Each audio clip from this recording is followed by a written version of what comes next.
Outro Olhar. A apresentação, Kleber Benvenu. Olá, bom dia família Bandeirantes, bom dia para você que nos escuta na intimidade do rádio ou também que nos acompanha aqui pela internet. Hoje, o Outro Olhar é de quem vê o Brasil com o olho de gaúcho, sim, deputado federal que é, mas também a partir de Brasília, dentro desse emaranhado de muitos acontecimentos que estamos vivendo. O deputado federal Alceu Moreira, do MDB desde 1980, começou como vereador, de Osório aos 24 anos, onde também foi prefeito, vice-prefeito, já foi deputado estadual, secretário de Estado e presidente da FAMURS e da Assembleia. Ligado ao agro, presidiu 2 vezes a frente parlamentar da agropecuária do Congresso Nacional, um bloco político fortíssimo. Hoje presidente da frente parlamentar do biodiesel e também da Fundação Ulisses Guimarães, braço de formação política do MDB. Portanto, ele está por dentro de todos os grandes debates do país e é disso que nós vamos tratar aí no que couber em 30 minutos. Bom dia, deputado, tudo bem? Bom dia, Kleber. É certamente uma alegria para mim poder te reencontrar. Exatamente. Kleber, para ti que está me vendo aí, é dessas pessoas que ao longo da caminhada política tu encontra as pessoas amáveis, amigos, pessoas que estão com a gente o tempo todo. Tu é uma das pessoas que eu gosto muito, tenho prazer de estar conversando e agora posso desfrutar dessa amizade falando com tanto por meia hora. Obrigado, deputado. Aí a recíproca é verdadeira. Tchê, Alceu, e eu me permito te chamar assim, porque eu não vou saber, deputado Alceu, tu tem muita experiência, né? Como eu disse aqui na abertura, já viveu muita coisa. Agora, eu não sei se tu já viveste uma configuração de turbulência tão diferente como a gente está vendo agora. Juntando aí ativismo judicial, prisões, polarização, governo Lula 3, retomando pautas do passado, Elon Musk, quer dizer, o troço tá diferente, né? Sabe que é possível fazer a leitura disso e é possível fazer a partir de quando se arma um cenário, tá, que interessa na polarização aquilo que não interessa ao Brasil. Tá? Se é uma coisa que a gente desaprendeu a fazer ao longo do tempo e que agora, mais do que nunca, a sociedade sente muita falta, como a sede da água que bebe, é a política valorizar o tempo. O tempo na política não tem valor. Pode acontecer hoje, mas pode ser amanhã, mas pode ser 2 anos depois, 3 anos depois. Tanto que quando a gente fala em emergência no governo federal, quando é emergência, é permanência. Vai ser para não sei quando. O mundo não tolera mais quem não valoriza o tempo, porque o tempo era o teu compromisso para fazer a entrega da solução de vida que o cidadão precisava ter. Ora, quando tu começa a ter um debate raso, absolutamente raso, e polariza entre o texto bíblico e o Código Penal, os 2 textos são de grande importância, mas há um Brasil no meio, pedindo cancha, o tempo todo, oportunidades milhares, a intelectualidade longe da política, porque esse discurso é hostil, esse discurso não serve para ninguém. Os grandes pensadores do Brasil, aqueles que tinham condição de operar o nosso país para ele se integrar definitivamente no primeiro mundo, esses estão sendo hostilizados pela política porque o meio político não lhe atrai, não traz para o debate. Bom, quando nós pensamos que a chegada do presidente atual no governo pudesse ser, pelo menos pela idade, pela 3ª vez, uma pessoa que tivesse compreensão desse fato político, ele sempre teve uma leitura muito próxima apurada, né? Apurada, e quando ele chega no governo, ele não apenas traz junto o rancor e o revanche, mas ele traz o que tem de mais atrasado na política mundial, traz para se implantar no Brasil e mais, ele repõe nos espaços mais importantes do governo os mesmos atores que nos governos passados foram protagonistas de escândalos profundos. Então nós temos um déficit de credibilidade gigantesco. O governo é um mar de desconfiança. Ele comete erros primários. Por exemplo, como é que alguém veta a saidinha? Ah, não, mas constitucionalmente tinha que fazer, porque o texto, isto, aquilo, está tudo bem. Vai ser derrubado isso no parlamento. Quer dizer, politicamente desgaste equivocado, desgaste certo. tá? A gente faz um acordo com ele da Câmara para tratar a lei dos pesticidas. Para ti que talvez não seja urbano, o pesticida, pessoal, o defensivo agrícola é o seguinte. Imagina que no dia de hoje, eu estou conversando aqui com o Kleber, e alguém descobrisse uma molécula na Escandinávia que fosse de grande importância para curar um câncer, que é um câncer de grande voracidade, que mata as pessoas. O que se queria no dia seguinte? Que ele tivesse no Brasil para ser aplicado nos nossos doentes, imediatamente. E com certeza a Anvisa autorizaria. Mas se essa mesma molécula fosse usada para curar o rebanho bovino, suíno, avicultura ou uma planta, não. Aí tem que ir na Anvisa e tem que ficar 5, 6 anos, porque senão a gente está querendo envenenar as pessoas. Excesso de... Isso é ideológico, atrasado, né? Porque, na verdade, de fora para dentro, é alguém que encomendou para esse exército da desgraça para não permitir que essa molécula nova, que vai ser utilizada por um drone, numa partícula milésima vez em volume, para ser utilizada com eficiência, e o negacionismo da ciência traz para dentro esse debate odioso que não nos permite avançar o tempo inteiro. Então, esse ambiente para nós, Kleber, é muito ruim. Bom, o que cabe para nós? Eu, por exemplo, no 4º mandato, deputado federal, tenho um discurso que poderia perfeitamente ir para a tribuna todos os dias e fazer o que outros colegas fazem com brilhantismo. Acontece que já no 4º mandato, já sendo presidente da Frente Parlamentar por 2 vezes, sendo uma das lideranças que anda o país inteiro, meu país planta e colhe todo dia. E quando eu acordo de manhã, o presidente é o Lula, e quando eu durmo, o presidente é o Lula. E eu preciso ter ponte para conversar, para fazer o plano safra, para discutir como é que faz o endividamento, como é que resolve o problema das cheias ou da seca no Rio Grande do Sul. E isso precisa ser discutido todos os dias. Então, há um país que tem que ter uma dose de pragmatismo razoável para a gente poder continuar construindo solução. Mesmo que a gente tenha críticas frontais, quase como se fosse uma pessoa que aderiu. Não aderi nada, sou frontalmente contrário ao governo Lula. Política, né? Estou falando política. Tem que fazer isso. Eu diria o seguinte, uma coisa que eu lastimo já, chegando aos meus 70 anos, é que o grupo de pessoas, os brasileiros, eles têm condição de dar ao Brasil um governo capaz de fazer nós disputar as primeiras posições em todos os ângulos. Nós só não estamos isso, porque perdemos tempo demais fazendo esse debate raso, absolutamente desnecessário, grosseiro até, e não permitimos que o Brasil de verdade esteja no centro do debate das decisões políticas. Deixa eu começar a depurar algumas coisas que o senhor tem dito aí, que o senhor trouxe vários conceitos. Primeiro, pelo que eu entendi, e até tinha separado para conversar contigo sobre isso, quer dizer, essa, digamos assim, burocracia ambiental ideológica ainda não entendeu que o agro é o maior amigo da natureza no Brasil? É isso? É aquele mesmo pensamento lá da década de 80, o senhor acha que não evoluímos nesse sentido ainda? Não. A gente, na verdade, teve uma luta enorme lá no Código Florestal. Graças a Deus, o grande interlocutor era o Aldo Rebelo, que é certamente uma das figuras que um dia eu gostaria que tu entrevistasse ele, porque já foi? Ele é brilhante. Já estamos online. Online. Ele é brilhante. Brilhante. E ele, como era uma pessoa ligada... né? Foi para o MDB. Mas ele, como era uma pessoa do PCdoB naquela época, ele tinha essa credibilidade, ele conseguiu fazer nós avançarmos muito. O Código Florestal em nenhum momento gera conflito com a Mata Atlântica. Em nenhum momento. Mas continua se arguindo, principalmente no judiciário absolutamente politizado e muitas vezes parcial, coisas que não poderia ser arguído. Por exemplo, o solo dos campos de cima da serra, eles foram antropizados em 1740. Lá já tinha os solos utilizados. Essa antropização, quando veio o Código Florestal, criou o que é consolidado.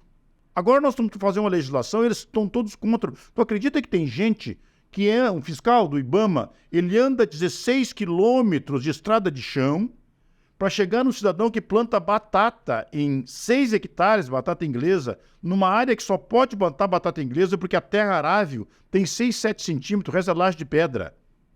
E dá uma multa de R$1 milhão pro rapaz. Se ele plantasse batata, 300 anos não pagaria a multa. Nem dosimetria não faz, né? Porque não tem como. Não pequeno agricultor. Pequeno agricultor.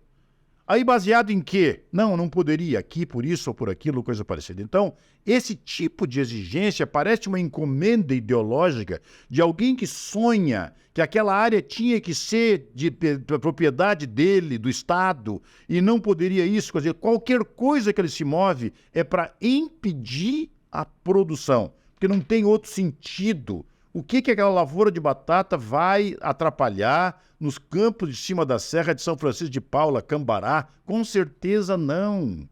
Com certeza não, absolutamente nada.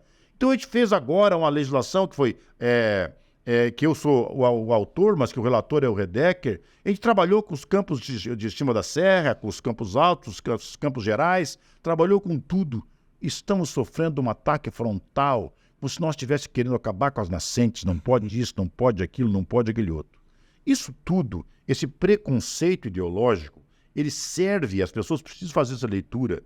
Esse cidadão que trabalha com esta lógica, ele não é um ambientalista, um cientista que trabalha no sentido de manejo adequado para proteger o meio ambiente.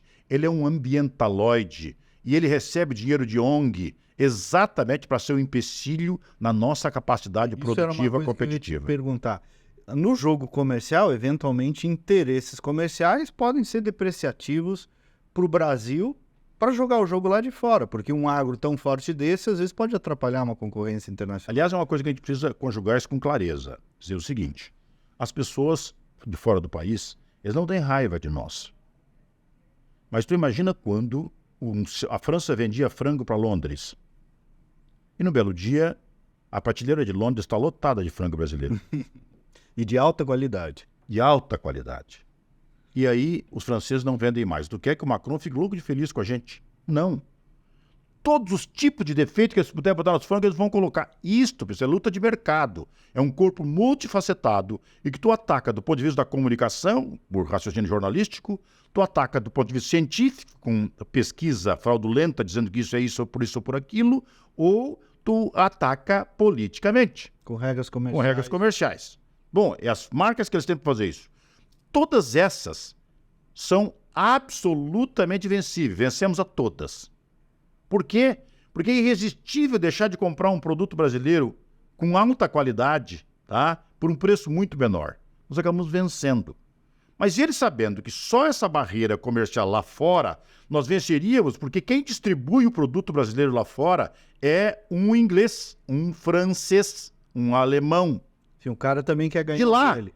O cara e esse cara fortemente vai para as redes de comunicação e dá clareza de que o nosso produto é absolutamente bom e saudável. Então, esta barreira comercial não é fácil de ser contida, porque nós contrapomos e acabamos vencendo essa guerra de comunicação.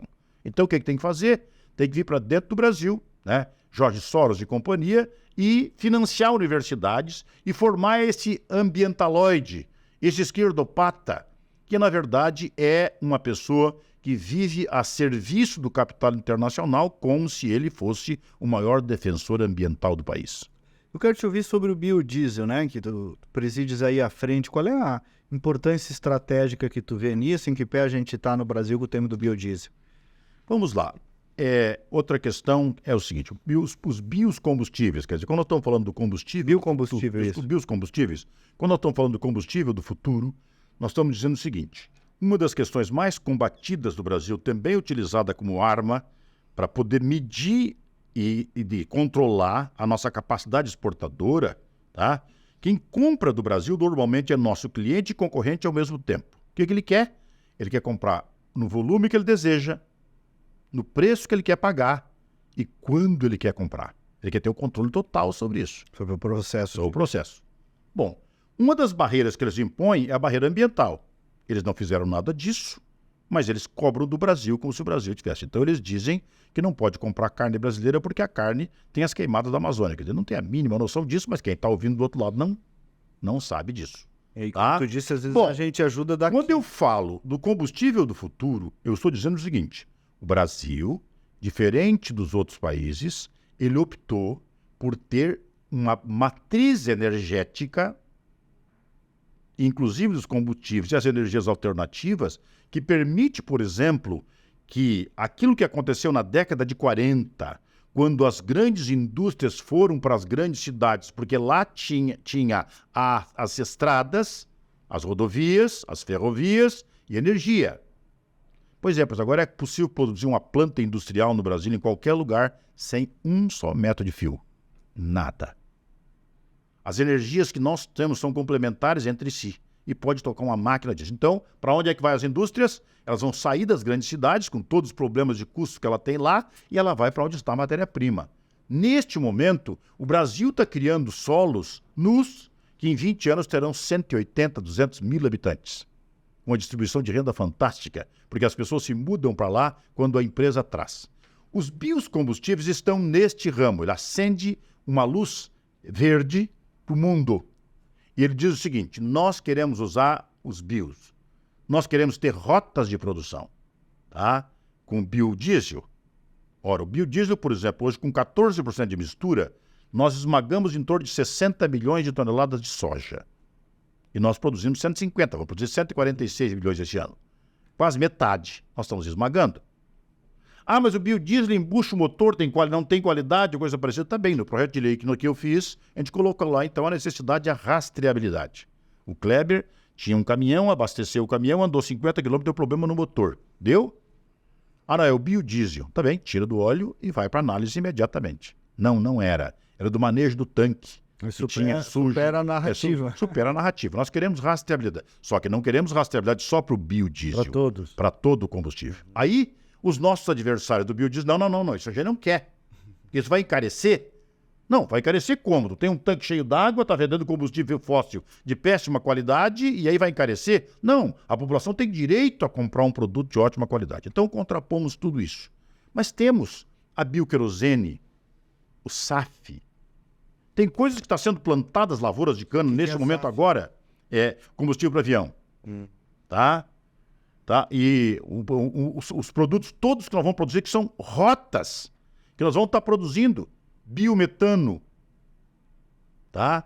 Que é o produto que tem a maior compatibilidade com gás. O gás natural. Então, tu facilmente tem as plantas energéticas todas. O que acontece conosco? Na COP30, nós vamos lá e vamos dizer que nós não temos apenas uma proposta. Nós temos uma legislação inteira dos biocombustíveis aprovadas, que vão tratar rotas de estudo científico a desenvolvimento de combustíveis para o futuro, que hoje sequer são viáveis e que se tornarão viáveis depois pelo desenvolvimento da nossa tecnologia. Mas nós seremos agroambiental. O Brasil não é um país que discursa que vai proteger o ambiente. Não. Nós estamos trocando a matriz fóssil, nós importamos hoje em torno de 27% do diesel que nós consumimos, nós importamos. Nós mandamos óleo cru e trouxemos o óleo refinado. Um negócio que a Petrobras faz que a gente não entende. Eles mantêm uma usina fechada no Maranhão, apodrecendo, enquanto isso eles pagam para comprar e trazer para a Petrobras. Mas está lá. Aí eles dizem, não, mas nós queremos o coprocessado. O que é o coprocessado? É um produto que a Petrobras faz a mistura na Petrobras já, só que esse produto é fóssil. Ora, se eu tenho uma matriz produtiva dos biocombustíveis que trabalha a imagem da bandeira verde, do combustível, a energia sustentável, do combustível do futuro, matriz limpa, sequestro de carbono, por que eu vou misturar um produto fóssil? Com certeza não. Então, a guerra que tem hoje com a Petrobras é que eles querem aproveitar essa carona da madeira verde, para enfiar um coprocessado que é um produto fóssil. Nós não podemos admitir isso. É outra coisa. Mas não, a Petrobras tem um grande produto, foi uma evolução tecnológica. Claro. Então, lá na bomba que tu vai fazer, tem o S10, tem o S500, tem o coprocessado. O cidadão pode optar por isso. Não tenha dúvida, mas é um produto fóssil. Nós não queremos misturar com a nossa matriz. Então, está na Câmara, no Senado. Na Câmara nós aprovamos por larga maioria. Aliás, o Arnaldo Jardim, que foi o relator deste projeto, é um dos parlamentares mais qualificados que eu conheço. Trabalhamos muito esse texto, e o texto é absolutamente redondo. Aprovado na Câmara, no Senado, ele imediatamente desencadeia um investimento para os próximos 10 anos na faixa de 200 bilhões de reais. E são as plantas que vão nascer a partir das rotas definidas pelo biocombustível. O jornalismo tem falado pouco desse assunto, deputado, né? Tamanho potencial que ele tem, O jornalismo fala pouco disso. Eu queria lhe ouvir, para a gente sair dos assuntos do agro, depois entrar um pouco em política, sobre 2 assuntos ainda na relação agro-governo federal, que é invasões do MST, se o senhor vê um perigo de recrudescimento desse processo, e sobre a demarcação das terras indígenas, né? Onde é que vai parar esse assunto? Bom, quando tu está falando, na verdade, em terras indígenas, tu está falando de direito originário. Não há ninguém, neste momento, querendo defender direito originário. Ele é um texto utilizado como massa de manobra por vigaristas, tá? Que tudo que querem é fazer demarcação em terras altamente valorizadas, ou pelo valor de superfície para a produção agropecuária, ou pelo valor de subsolo pela sua capacidade de mineração, ou por proximidade com cidades, como é o Morro do Cavalo. Se tu pegar a de amortecimento de 11 quilômetros, vai dar dentro de Florianópolis. Tá? Então, interessa. Porque quantas aqueles edifícios vão ter que indenizar? É uma terra boa. É uma terra boa, tá? Quem está por trás disso? É os índios? Não. Os índios têm quase 14% do território. Índio quer, na verdade, direito de viver preservando sua cultura e o direito de ser cidadão. Eu vi no Parecis tem 1.311.000 hectares de terra. Pensa nesse tamanhinho. 1.300.000. Eles plantam hoje em torno de 15.000 hectares, cheio de multa do Ibama. O que ele me disse, o cacique? Quando nós não plantávamos, nós andávamos pelas ruas de Cuiabá. Nós e as nossas mulheres, com as nossas vestimentas, e nós íamos indo pela rua e as portas das lojas iam se fechando. Hoje nós somos produtores, temos máquinas, temos dinheiro. Quando nós estamos passando da rua, todas as portas ficam abertas para nos receber. Hoje nós somos cidadão. Será mesmo que tem algum índio no Brasil que queira continuar na mão dessas ONGs, esse bando de vigaristas, normalmente controlado pelos partidos de esquerda, fazendo discurso que esquece proteger o direito originário, quando na verdade eles não fazem? Vamos lá. Com ligações internacionais. Sempre, sempre. Aliás, todos eles ou estão ligados a isto ou vão extorquir dinheiro de alguém. Extorquir dinheiro de alguém. Mas como é que começa esse processo? Aí uma pergunta, será que os doutos de capa preta do Supremo, esses que agora descobriram que cada um pode ter a Constituição embaixo do braço para fazer o que bem entender com ela, tá? Será que eles não sabem que o laudo antropológico feito por isso foi por um antropólogo convidado por uma ONG, por um grupo? Sabia que o antropólogo que faz o laudo antropológico, para dizer que a tua terra, a minha terra é terra indígena ou não, é por convite. Então eu desejo muito ter aquela terra do Kleber, que é ali no Mato Preto, perto de Erechim, muito valorizado o hectare, e eu quero que aquela terra seja terra indígena. O que eu faço? Convida um amigo. Eu convido um amigo e ele faz um laudo antropológico ou tratado que eu desejo. Ali, na verdade, quando nós fomos ver o mapa, tinha uma lápide de 1927. Aí eles vinham com o desenho e fizeram um dente exatamente para deixar a lápide do lado de fora. Tu pensa num vigarista e multiplica, né? O cara é da essência. Foi no detalhe. Vigarista no detalhe. No detalhe. O que ele faz? Quando ele faz isso, todo mundo sabe que para poder fazer um laudo antropológico que vai subtrair o direito de propriedade do cidadão, ele teria que ter um laudo antropológico e o antropólogo teria que ser uma autoridade trazida por edital. De verdade. Com pré-qualificação. Não, ele convida um amigo para fazer o que ele quer. No dia seguinte, ele manda isso para a FUNAI manda para o Ministério da Justiça, tudo combinado, e a tua terra então vai sofrer um gravame na escritura pública. E tu não consegue mais vender para ninguém, não consegue tirar financiamento bancário, não consegue nada, porque a partir de então, tu vai sofrer um processo de desintrusão. Tu passa a ser intruso da terra que tu comprou com o suor do rosto ou que outro sabe. E seu direito de propriedade completamente liquidado. Será que eles não sabem? Sabe, conversamos há pouco tempo com o ministro Barroso, explicamos para ele balançou a cabeça, disse: isso é verdade? É verdade, o laudo antropológico é uma fraude. Mas aí... Porque se ele não fosse uma fraude, se a regra fosse o direito originário se sobrepõe a todas as regras e não precisa, então, o marco temporal da Constituição de 88, que foi sábia, disse o seguinte: todas as terras que não estiverem demarcadas na promulgação da Constituição e não tiverem litígio com a classe dominante nos próximos 5 anos, serão áreas consolidadas. Se não for assim, pergunta, por que será que o centro do Rio de Janeiro, que conhecidamente era dos tamoios, não votam para os tamoios. Qualquer terra, claro. Por que os tapuias não estão em São Paulo? Por que será? Né? Porque lá não interessa esse litígio, interessa buscar. Então, demarcação de terra indígena subtrai o direito de propriedade, cria um conflito gigantesco e não interessa a nenhum brasileiro decente ou de bem. O senhor acha que criou consciência no STF essas conversas ou ainda não? Eu não sei se criou, porque uma pessoa para criar consciência, ela primeiro tem que ter uma, né?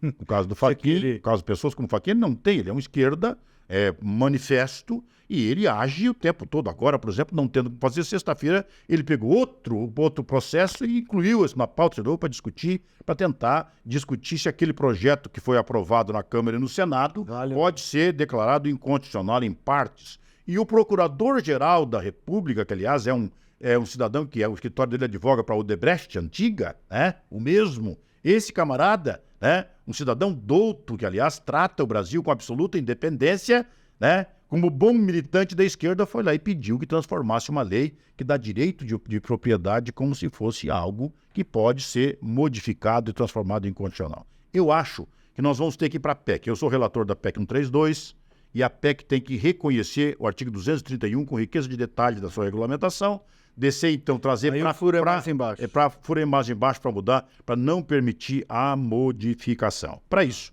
precisamos do apoio do presidente da Câmara e do Senado. Invasões de terra, o senhor vê perigo ou foram casos pontuais? Não, vejo perigo, sim, senhor. Essa é uma matéria que interessa, porque esse, na verdade, é uma visão de vesgo, né? O cara olha para um lado e caminha para o outro. O cara, ao mesmo tempo, diz que está fazendo tudo para ajudar o agricultor com problema de intempéries, está buscando solução e aí permite que o MST esteja dentro do governo. Aliás, o Lula não escondeu nada disso, ele levou o Stedley numa viagem internacional e o motivo do convite para o Stedley não existe. Como é que tu leva um bandido fora da lei, tu leva para visitar? Na verdade, está dizendo, a mensagem que tu deixou aqui no Brasil é o seguinte: este camarada eu estou levando pela relação de amizade que eu tenho com ele. Então, nós estamos agora vivendo o Abril Vermelho, tem invasão de terra em todos os lugares, eles estão invadindo a Embrapa. Graças a Deus, nós temos um grupo de governadores que, com suas polícias, não permitem isso. Mas o Fachin se ocupou em dizer que esta questão não pode ser tratada pela segurança dos estados, porque essa é uma questão de território federal. Tá? Essa é uma etapa que não está vencida, mas este conflito é absolutamente desnecessário e nos tira capacidade produtiva do Brasil, atrapalha a nossa capacidade de produzir, gera insegurança jurídica e não pode ter uma coisa mais injusta do que pegar uma pessoa com 70, 80 anos, que os avós compraram a terra e um belo dia ele trabalhando na propriedade tem um burocrata estatal e ali no caso do Rio Grande do Sul, a propriedade média é 11 hectares e o cara recebe um papel dizendo que ele é um intruso. Ele nem sabe o que significa a palavra desintrusão. Então agora tem que sair daqui. E no caso, para ti que está me vendo aí, sabe quando trata de terra de quilombola, por exemplo, que é outra vigarice gigantesca, aí tu tem que indenizar a terra e as benfeitorias. Quando a terra é indígena, é só benfeitoria. A terra não era tua, porque ele trata de direito originário, então ele não paga nada. Olha, ele diz assim, 400 anos atrás passou um índio aqui. É uma coisa tão descabida, né, que ele sequer troca o nome dos agentes. O índio que passou no Rio Grande do Sul é o mesmo que passou na Bahia, tem até o mesmo nome. Porque o antropólogo, se der, para não ter que mudar a história, ele só muda os traçados geográficos. Sai e mantém de cima que a terra dele. Eu vou convidar os ouvintes da Rádio Bandeirantes para seguirem conosco nas redes sociais. O deputado Alceu Moreira rende, então por lá vem mais. Segue conosco pelas redes sociais e para quem nos ouve, eu desejo um bom final de semana. Deputado, o senhor falou aí, passar sobre ativismo judicial, eu queria categorizar um pouco mais isso, te ouvir sobre isso, um ambiente de censura ou não, quero te ouvir, e agora até de repercussão internacional. Fomos longe demais nisso? Sem dúvida. Se é uma coisa que as pessoas precisam perceber é o seguinte, no sistema jurídico brasileiro, o juiz só se manifesta quando provocado. Era para ser, né? Sem provocação, ele não poderia avocar a si o direito de e chegar ao cúmulo de advogar em causa própria. Quer dizer, alguém ofende o meu filho e eu mesmo julgo. Isto é com certeza algo odioso. Nós nunca tivemos, nem no forte da ditadura militar, um cerceamento às liberdades de expressão como temos agora, porque o ataque às liberdades de expressão vem de qualquer lado, da onde eles imaginarem. Ninguém sabe exatamente como vem. Basta que ele se sinta ofendido, ele tem o direito de fazer contigo o que ele quer. Então, se é uma coisa que a gente não pode imaginar, é que a democracia tem 50 tons. Ela não tem. Democracia, se tiver que colocar adjetivo, é porque ela já não é mais democracia. Então, nós realmente estamos vivendo um período bastante complicado. Em nome da democracia, se pratica o que certamente é mais odioso para as pessoas, que é o cerceamento à liberdade de expressão das pessoas em todos os cantos. O Brasil está correndo esse risco. Tenho certeza que nós chegaremos antes. Os tiranos sairão do caminho, porque nós vamos restabelecer isso. Mas muitas pessoas que deviam estar falando sobre isso abertamente continuam calados. Tem muita gente quieta sobre Muita isso. gente. E o silêncio ensurdece a verdade. Deputado, queria lhe ouvir um pouco sobre o MDB, né? Um partido do Centro Democrático que teve uma identidade forte lá atrás, mas que foi perdendo um pouco de força política e de simbolismo ao longo dos anos. Qual o desenho do partido hoje? Qual o papel do partido hoje? Bom, deixa eu te dizer o seguinte, o PMDB, o MDB, é uma frente. E a identidade do MDB no Brasil inteiro é que nós somos um partido que normalmente tem expectativas de ser e fazer muito parecida, porque nós somos um partido de classe média. Então a expectativa das pessoas é quase sempre a mesma. Nós não conseguimos trabalhar matrizes ideológicas. Tá? Bom, o que eu faço como presidente da Fundação Nacional, do Luiz Guimarães, é exatamente isso.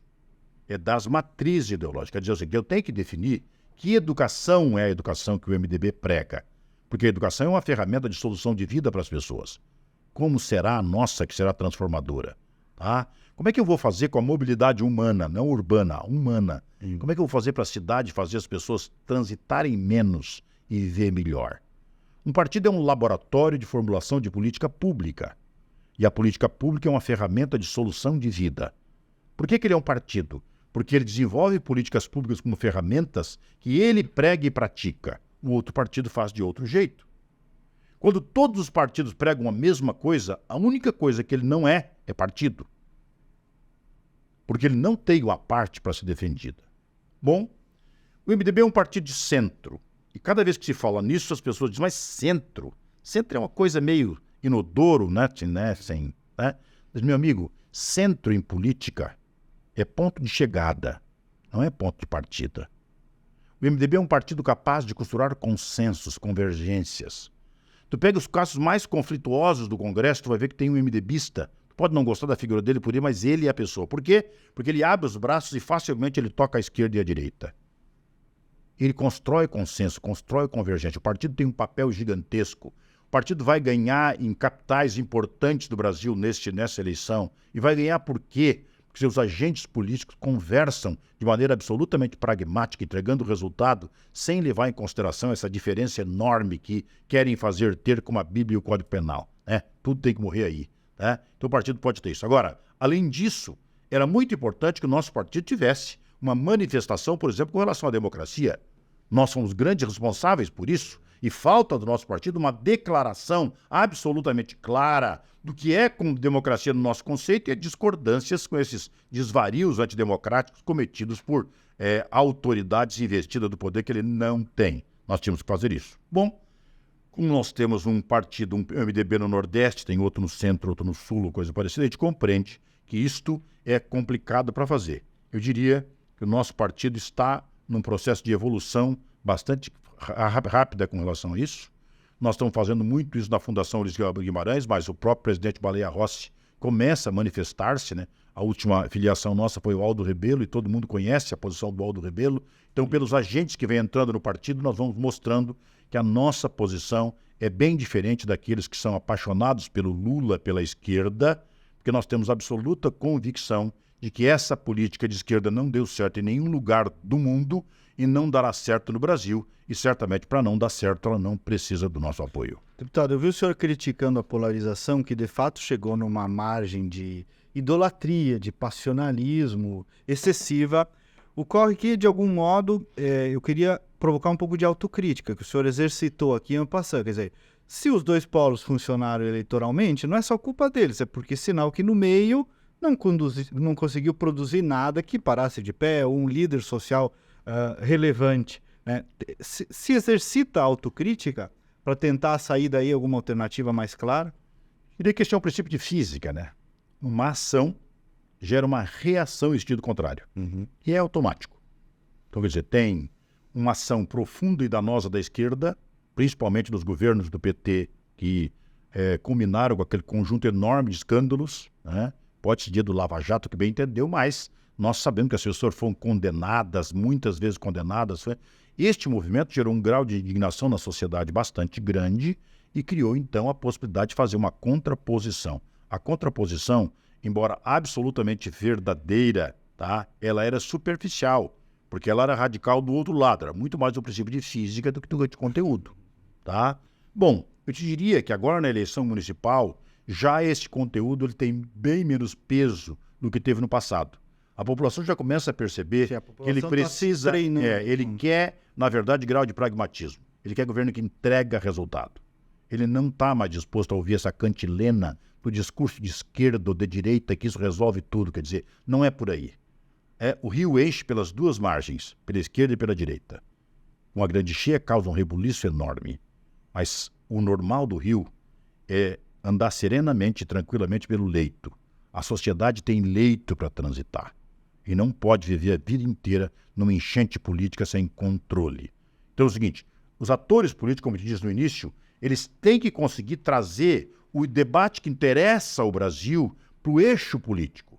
Quem decide sobre o Brasil de verdade, quem decide sobre o meu neto com 7 anos, 8 anos, é a política. E se ele decide sobre isso tudo, ele não pode ficar utilizando o tempo para fazer esse debate do tambor, um barulho enorme e oco, sem absolutamente nada dentro. As pessoas precisam encontrar na intelectualidade, na pesquisa, na tecnologia, na inovação. Ele precisa pegar essa meninada que agora tem um código na cabeça pela tecnologia muito mais avançado que o nosso, já nascem cidadão do mundo, e eles precisam trazer essas pessoas para, de maneira intrínseca, desenhar o país que essa população deseja. Eu acho que, de forma... sem ser muito propósito, porque a gente não fez porque queria, aconteceu, mas a bola o pêndulo saiu da esquerda com rapidez, bateu na direita, lá no extremo, porque é o movimento físico do pêndulo, e agora ele está descendo gradativamente e vai passar pelo centro. Eu espero que nessa passagem a gente consiga fazer uma parada para que o país da racionalidade, o país de verdade, consiga respirar e produzir os resultados. E o MDB no Rio Grande do Sul, eleições municipais. O senhor disse aí está preparado, vamos eleger muitos prefeitos, é isso? Vamos eleger muitos prefeitos. Aliás, o tecido político do MDB no Rio Grande do Sul pela consolidação de longa data, nós temos por ser um partido de classe média, os nossos líderes facilmente ficam ao gosto da população, porque aquilo que aquela família deseja que fosse, ele tem no seu discurso naturalmente. Tá? Então não é porque nós temos um discurso que é igual no estado inteiro. Não, nossa homogeneidade, nossa semelhança é na expectativa de ter, ser e fazer. Tá? Então o MDB é um partido com tradição e nós certamente vamos eleger muitos prefeitos. Agora, por exemplo... Partido comunitário. Agora, por exemplo, por causa da questão das legendas e não podendo fazer coligação, os partidos mais antigos acabam se beneficiando porque a gente facilmente faz nominata. Os partidos novos ainda não conseguem fazer as nominatas e, portanto, têm dificuldade para fazer isso. Isso nos ajuda episodicamente. Que não sirva de conforto. Esta possibilidade de aceitar as pessoas, quer dizer, não resolve nada. Porque uma pessoa que não sabe por que entrou no partido, e tem muitos que não sabem por que entraram, ele também não sabe por que tem que sair. Certamente, nessas prioridades, a reeleição do prefeito Melo em Porto Alegre. Que figura é essa, hein? Vocês estão confiantes na reeleição dele? Nós não apenas estamos confiantes, mas o Melo é uma pessoa que talvez seja uma das raras pessoas que eu conheço do Brasil que consegue transitar por esse campo absolutamente estreito, que é ser popular sem ser populista. Poder sentar para as pessoas. O Melo define com clareza o que é um governante que não governa para as pessoas, governa com elas. Ele busca a solução com as pessoas. Eu acho que a população de Porto Alegre entendeu isso, né? Eu acho que o Melo está fazendo uma eleição e essa eleição do Melo é absolutamente pedagógica. A eleição do Melo nessa eleição agora, na segunda eleição, na reeleição, vai ser uma eleição que muda definitivamente o raciocínio político do porto-alegrense. O porto-alegrense vai passar a não querer mais fazer essa distinção que eu sou de esquerda e de direita. Ele vai querer, na verdade, estar próximo aos conteúdos que são resolutivos. Vai ser um município empreendedor, um município que reduz 60 impostos e que a arrecadação cresce. É um outro modelo. Aliás, o Ricardo Gomes trouxe muito isso para a chapa do Melo. Ele é um empresário brilhante, né? Um liberal com conteúdo intelectual profundo. Ele conseguiu dizer isto. E essas práticas de, ao mesmo tempo, estar pedagogicamente fazendo evoluir as pessoas das vilas de Porto Alegre, o tempo todo com o Melo no sábado e domingo, sem dó e sem piedade, o tempo todo sentado em cima da pedra, conversando com um, juntando plástico, limpando arroio, fazendo obras importantes. Nós estamos ali olhando há pouco tempo aqui do teu escritório, a Beira Rio, aquela coisa maravilhosa, quer dizer, preocupado com as pessoas e trazendo para dentro da administração pública o espírito empreendedor, quer dizer, fazendo com que as pessoas busquem alternativa. Talvez esteja aí, Kleber, a maior obra que um político pode fazer, que não é tangível, é conseguir tirar da sua população, nos limites que ela tem, o que de melhor ela pode dar para o coletivo. Quando ela percebe o seguinte, nos meus limites, eu tenho condição de fazer no coletivo muito mais do que eu faço. Quando o líder consegue instigar as pessoas a fazer isto, a cidade cresce, porque ela dorme e acorda com pessoas com uma responsabilidade do cidadão que conjuga: a cidade é minha, a cidade não é dos outros, a praça é minha, a praça não é dos outros. Esta Porto Alegre começa a nascer com força enorme em todos os lugares e o que se vê é uma cidade com 70 e poucos % de autoestima elevada, os espaços públicos cada vez mais bonitos, o centro sendo completamente renovado, o mercado público completamente renovado. Eu acho que nasce uma Porto Alegre que vem muito além do discurso, que é o direito de fazer um pedaço de chão com alma e solução de vida para todos. Deputado, qual é a tua avaliação sobre o governo Leite? Bom, eu tenho dificuldade para isso, porque o Leite, na verdade, o governador, essas pessoas que têm uma palavra uma hora, daqui a pouco tem outra, fala uma coisa num dia, no outro é outro. Quer dizer, quando eu vi ele discursar há muito tempo, ele estava xingando o Sartori, né? Ele dizia o seguinte: depois que eu assumi o governo, nós conseguimos a façanha de pagar tudo em dia. Eu pago tudo em dia, não tem nada atrasado, não tem nada disso, não tem nada daquilo, tá? E ele chamava para si a responsabilidade desse gestor exímio, dessa figura magnífica. O Estado encontrou o equilíbrio fiscal, o Estado está definitivamente resolvido. Eu não posso dizer que durante esse período ele não continuou fazendo essas reformas que o Sartori fazia com coragem. Isso é verdade, ele fez, continuou, a Assembleia aprovou muitas reformas, o Estado é menos pesado. Poderia ter sido muito mais profundo e não é, né? Porque de repente, de vez em quando, ele deixa uma asinha na esquerda, né? Então ele vai lá e, né? É um meio namoro de canário e girafa, vai lá dar um beijo no bico, vem cá e senta no lombo, a gente não entende muito esse negócio. Mas ele disse que estava equilibrado. E aí, quando eu vejo, veio o dinheiro da pandemia e veio muito dinheiro para os cofres, não foi só isso, mas veio. Depois veio o dinheiro da venda da CE e depois veio o dinheiro da venda da Corsan e ele começa a fazer conta e percebe o seguinte: olha, agora não tem mais o que vender e vai faltar o dinheiro. Então, aquele discurso que eu disse, primeiro que eu não ia para a reeleição, hipótese, eu sou contra a reeleição. Saiu, andou pelo Estado e coisa e tal, voltou. Não, eu não vou aumentar impostos, eu vou reduzir. Não, ele agora quer aumentar impostos e ele justifica por tudo, que tem que pagar precatório, que tem que fazer isso. Eu, pelo que sei, o precatório não nasceu ontem, né? O precatório estava absolutamente previsto o tempo todo. Então, eu tenho dificuldade para saber, e nem estou falando da qualidade do governo. O governo entrega muitas obras, o Estado do Rio Grande do Sul muitas obras. Eu acho que tem um pecado gigante na área social, né? As escolas continuam com as suas paredes completamente destruídas, né? Pouquíssimo valorizadas, políticas sociais. Parece que tem uma parte do cérebro dele que não registra a questão social. Essa é uma questão que não interessa, tá? Mas tem muitas coisas positivas no governo. Para mim, o negativo é dizer que o Estado estava absolutamente equilibrado e quando acaba a possibilidade de financiamento com venda de patrimônio do Estado, parece que o chão saiu dos pés. E aquilo que era dito antes que estava equilibrado não é mais, né? E me parece que, de repente, com toda a argumentação, não que não seja necessário, que seja nem todo discutindo mérito, mas pela palavra de quem governa, a inverdade, a palavra dita e não podendo ser honrada, é algo que para mim no Rio Grande do Sul é muito pesado. Deputado, para a gente ir encerrando, tu és conhecido por um discurso forte, né? Um discurso forte que cativa e de vez em quando dá uma derrubada nos cristais da sala, né?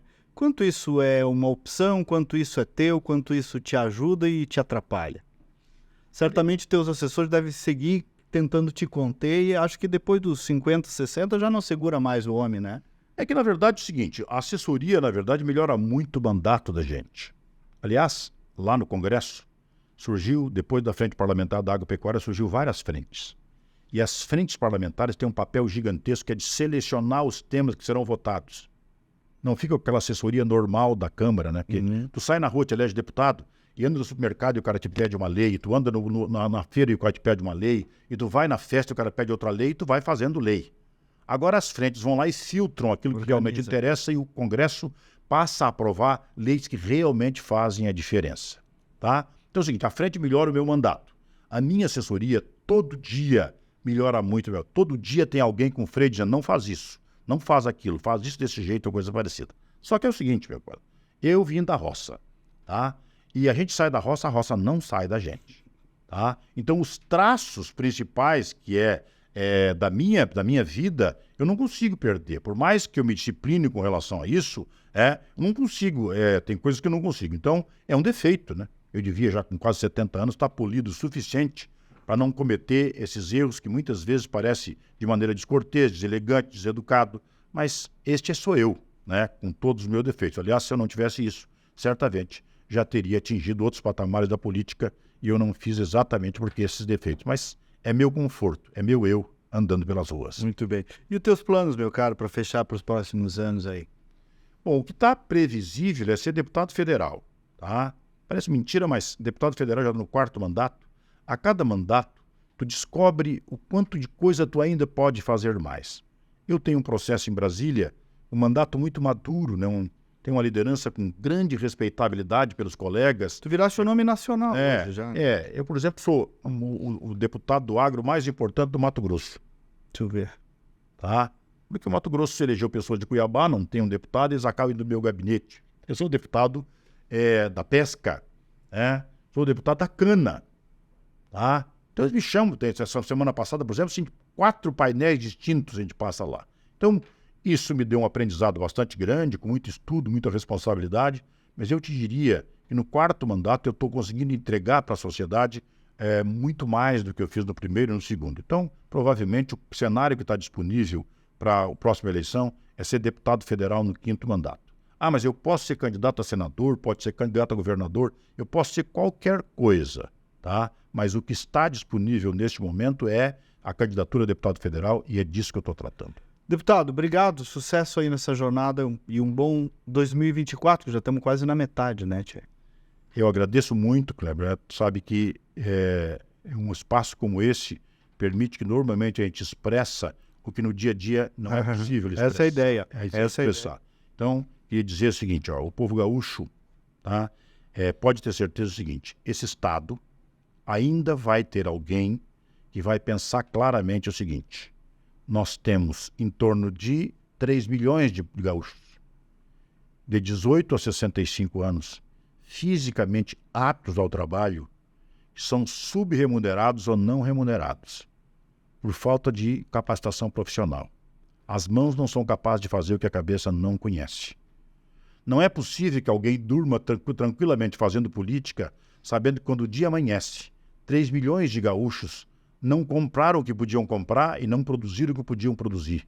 Porque nós não percebemos que ao invés de inaugurar coisas e fazer discurso bonito para inaugurar coisas, está na hora de inaugurar gente. Gente que é capaz de consumir e produzir coisas. Isto é o fundamento da política. Muito bem, muito obrigado, deputado Alceu Moreira. E nós voltamos no próximo sábado com mais uma edição. Até lá, bom dia, bom final de semana.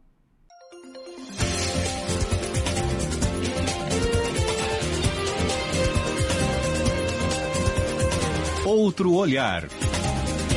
A apresentação Kleber Benvenu.